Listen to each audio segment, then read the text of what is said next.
Assalamualaikum warahmatullahi wabarakatuh. Perkenalkan, nama saya Fevi Mariani dengan NIM C1C022641. Baiklah, di sini saya akan menjelaskan materi tentang komunikasi informasi akuntansi untuk memenuhi tugas dari Ibu Dr. Wira Lestari SEMSI pada mata kuliah akuntansi keperilakuan. Baiklah, langsung saja masuk ke materi. Yang pertama yaitu teori komunikasi. Nah, proses akuntansi itu sendiri adalah komunikasi informal dengan implikasi keuangan atau manajemen. Oleh karena itu, untuk menjadi seorang akuntan yang efektif, seseorang harus menjadi komunikator yang efektif pula. Komunikasi informasi tersebut berupa informasi bisnis yang harus disajikan oleh para akuntan untuk memenuhi kebutuhan pengguna. Informasi tersebut harus dinyatakan dengan jelas, ringkas, dan akurat. Menurut Gibson et al. 1995 mengatakan bahwa komunikasi itu berasal dari kata Latin communis yang berarti sama. Hal ini berarti adanya suatu pencarian kerjasama makna atas hal-hal yang dikomunikasikan antara pihak pengirim dengan penerima. Jadi, komunikasi dalam arti luas adalah proses bagaimana informasi dipertukarkan antara dua atau lebih sistem yang ada dalam suatu lingkungan umum. Selanjutnya yaitu fungsi komunikasi. Menurut Robin, komunikasi memiliki 4 fungsi utama dalam suatu kelompok atau organisasi, yaitu yang pertama pengendalian, kedua motivasi, ketiga pengukuran emosional, keempat informasi. Fungsi terakhir yang dilakukan oleh komunikasi berhubungan dengan perannya dalam mempermudah pengambilan keputusan. Komunikasi memberikan informasi yang diperlukan oleh individu atau kelompok dalam pengambilan keputusan dengan meneruskan data yang dapat digunakan untuk mengenal dan menilai alternatif pilihan. Selanjutnya, model-model komunikasi. Rogen and Kinech mengajukan model pemusatan komunikasi yang menekankan pada kesatuan informasi dan tindakan. Semua informasi merupakan konsekuensi dari tindakan. Melalui suatu pemrosesan informasi, tidak mungkin menghasilkan informasi tambahan. Tapi, model tersebut tidak mempunyai awal dan akhir. Hanya yang saling mendefinisikan di antara partisipan yang memberikan makna kepada keseluruhannya. Yang pertama itu satu model komunikasi. Model ini terdiri dari 7 bagian. Pertama, sumber komunikasi, kedua, pengkodean, ketiga, pesan, keempat itu saluran, kelima, penguraian, 6, penerimaan, 7, umpan balik. Untuk hal-hal yang mendasar dalam komunikasi, itu memperoleh pengetahuan yang cukup akan komunikasi, dibutuhkannya adanya satuan pemahaman atas beberapa konsep yang mendasar. Konsep-konsep tersebut akan ditinjau secara khusus untuk melihat pola arus dari komunikasi, membandingkan jaringan komunikasi formal dan informal, menggambarkan pentingnya komunikasi nonverbal, memperhatikan bagaimana individu memilih saluran komunikasi, dan menghilangkan penghalang utama dalam komunikasi yang efektif. Yang pertama yaitu arah komunikasi.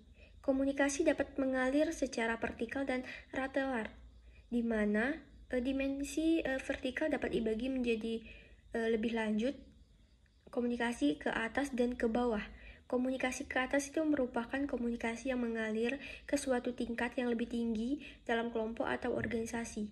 Komunikasi ini digunakan untuk memberikan umpan balik, penginformasian kemajuan tujuan, dan meneruskan masalah-masalah yang ada kepada atasan. Yang kedua yaitu komunikasi nonverbal. Komunikasi tidak harus bersifat verbal untuk menghantarkan suatu pesan. Studi akademik telah gerak tumbuh disebut juga dengan kinetika yang merujuk pada setiap tubuh, konfigurasi wajah, dan gerakan tubuh lainnya. Tetapi, studi ini merupakan bidang yang relatif baru dan lebih dipengaruhi oleh dugaan dan popularitas yang bukannya dukungan penemuan riset.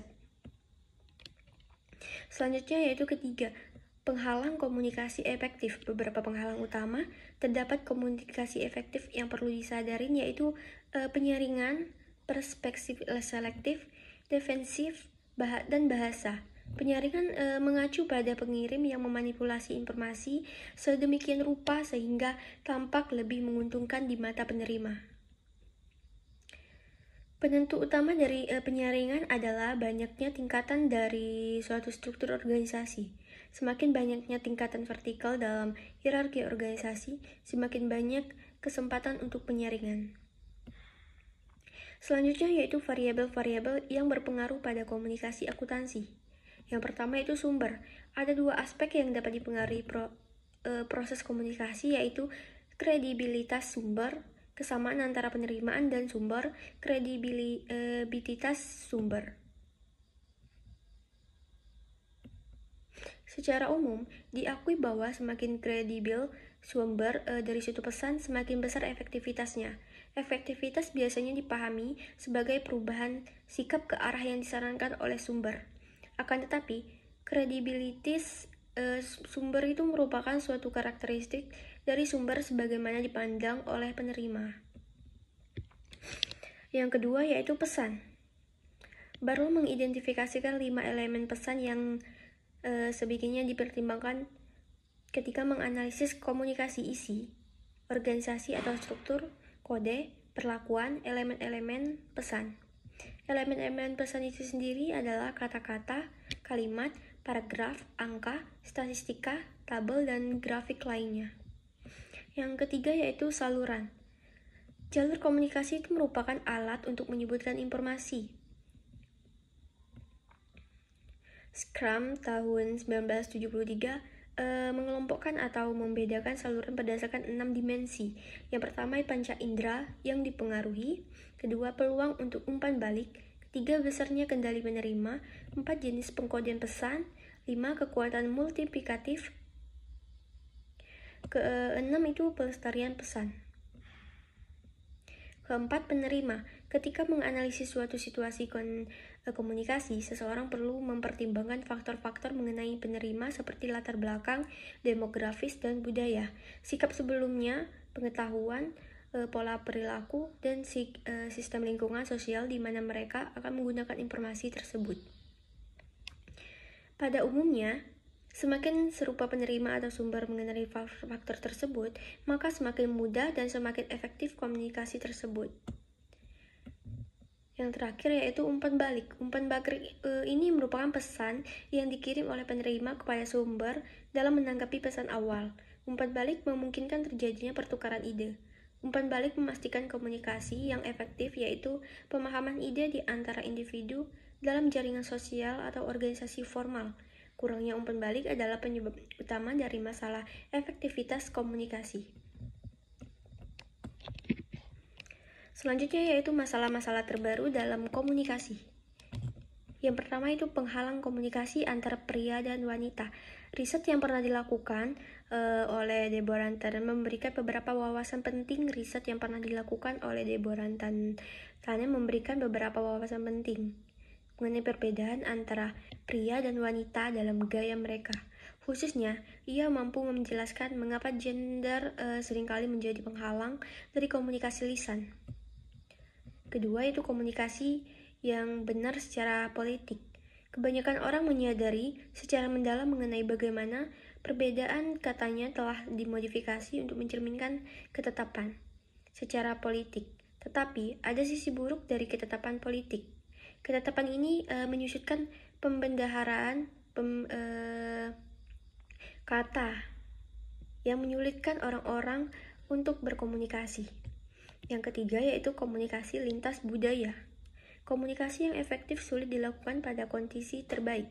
Faktor-faktor lintas budaya jelas menciptakan potensi masalah komunikasi meningkat.